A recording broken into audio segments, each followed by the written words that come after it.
আসলে পুকুরেলয়ে নৌকামাঝিতে একটা আলোচনা সভা অনুষ্ঠিত হয়, একটা মিটিং মতো করা হয়। যতগুলো নৌকামাঝি ছিল আপনার প্রায় এখানে নৌকামাঝি আছে 80 থেকে 85 জন মতো নৌকামাঝি আছে।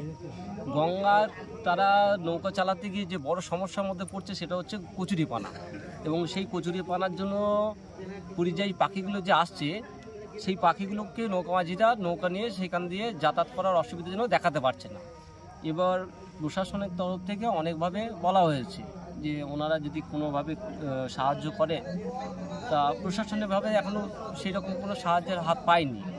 অতএব নৌকামাঝি সকলের মিলে একটা সিদ্ধান্ত নেওয়া হলো যে নিজেরাই কিছু কিছু মানে সামান্য অর্থ দিয়ে নিজেরাই শারীরিক পরিশ্রম করে যদি সেই যাতায়াতের রাস্তাটা করা যায়, তাহলে যারা পর্যটক আসছে, যারা ফটোগ্রাফার আসছে, তাদের যাতে পাখি দেখানো যায় তার জন্য পরিকল্পনা নেওয়া হচ্ছে, এবং এটা খুব তাড়াতাড়ি যতদূর সম্ভব আগামীকাল থেকেই শুরু হয়।